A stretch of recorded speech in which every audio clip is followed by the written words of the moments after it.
ओम नमः शिवाय। जिस प्रकार एकादशी व्रत में भगवान विष्णु की पूजा की जाती है, उसी प्रकार त्रयोदशी का व्रत यानी प्रदोष व्रत में भगवान शिव की पूजा की जाती है।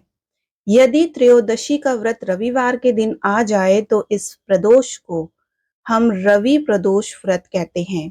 रवि प्रदोष व्रत को भानु प्रदोष व्रत भी कहते हैं। इस व्रत को करने से भगवान सूर्य तथा भगवान शिव पार्वती का विशेष आशीर्वाद प्राप्त होता है।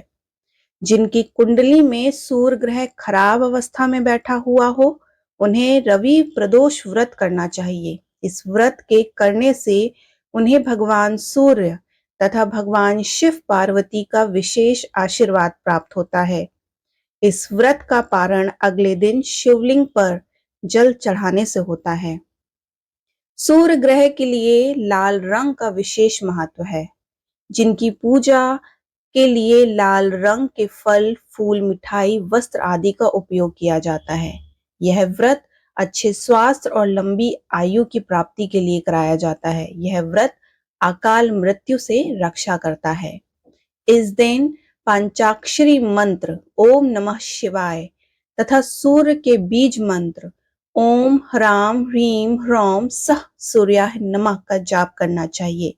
यदि संभव हो सके तो इन मंत्रों को अपनी क्षमता के अनुसार हवन में आहुतियां भी डालनी चाहिए। तो चलिए रवि प्रदोष व्रत की कथा सुनाते हैं।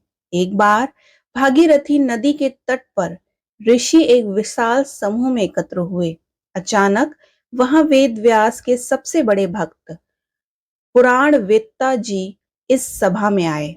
उन्हें देखकर शौनक आदि के 88,000 ऋषियों और मुनि खड़े हो गए और जमीन पर लेट गए, और उनके बैठ जाने के बाद सभी ऋषि और मुनि भी उनकी चारों ओर बैठ गए। शौनक आदि ऋषियों ने उन्हें रवि प्रदोष व्रत का महत्व सुनाने को कहा। तब उन्होंने कथा सुनाना आरंभ किया।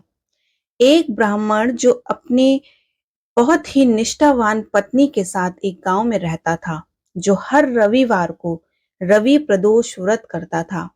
उनके साथ उनका एक बेटा भी था। एक समय जब वह गंगा स्नान के लिए गया तो दुर्भाग्यवश रास्ते में उसे चोरों ने पकड़ लिया और उससे कहा कि यदि वह उन्हें उस स्थान के बारे में बता दे जहां उसके पिता अपने घर में गुप्त खजाना रखते हैं, तो वे उसे नहीं मारेंगे। बेटा काफी चिंतित हुआ और उसने बहुत विनम्रता से कहा, उन्हें बताया कि वे बहुत गरीब हैं और ऐसी कोई जगह नहीं और उनके पास बहुत सा धन नहीं है। उसकी पीठ पर एक बड़ा सा झोला था, तो चोरों ने यह जानना चाहा कि उसके पास उस बैग में क्या है। बिना कुछ सोचे ही उसने जवाब दिया कि उसकी माँ ने रास्ते के लिए कुछ रोटियां दी हैं। तो चोरों को यकीन हो गया कि यह लड़का वास्तव में बहुत गरीब है और उन्होंने फैसला किया कि वे इस लड़के के अलावा किसी अन्य व्यक्ति को लूटेंगे। इसलिए चोरों ने उसे जाने दिया। अब वहां से उस लड़के को शहर तक पहुंचने के लिए एक लंबी दूरी तय करनी थी। शहर के पास ही एक वट वृक्ष था और वह बच्चा उस वट वृक्ष की छाया में सो गया।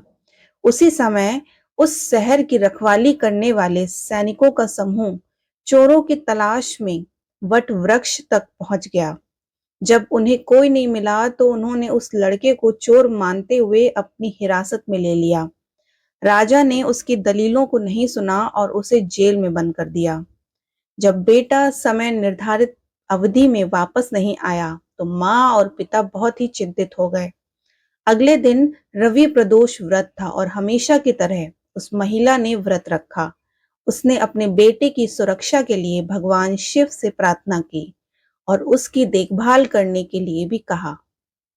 भगवान शिव ने उसकी प्रार्थना सुनकर राजा को सपने में बताया कि वह लड़का चोर नहीं है। भगवान शिव ने राजा को चेतावनी दी कि अगली सुबह उसे रिहा नहीं किया गया तो उसका पूरा राज्य नष्ट हो जाएगा और पूरे राज्य में लूटपाट मच जाएगी। अगले ही दिन राजा ने बच्चे को जेल से रिहा कर दिया। बच्चे ने राजा को अपनी पूरी कहानी बताई। अगले दिन राजा ने सैनिकों और उसके घर ले गए और माता पिता को भी पूरी कहानी बताई। शुरू में वे अपने बेटे के साथ सैनिकों को देख डर गए, लेकिन जब सैनिकों ने पुष्टि की और माता पिता को पूरी कहानी बताई तो उन्हें पूरी तरह राहत मिली। कुछ दिनों बाद राजा ने उस परिवार को उपहार के रूप में 5 गांव दिए। ब्राह्मण और उसकी पत्नी बहुत खुश हुए और उसके बाद उन्होंने शांति और खुशियों भरा जीवन बताया। जो कोई भी यह व्रत रखता है वह भगवान शिव के अनुसार एक सुखी, स्वस्थ और निश्चल जीवन जीता है। हर हर महादेव।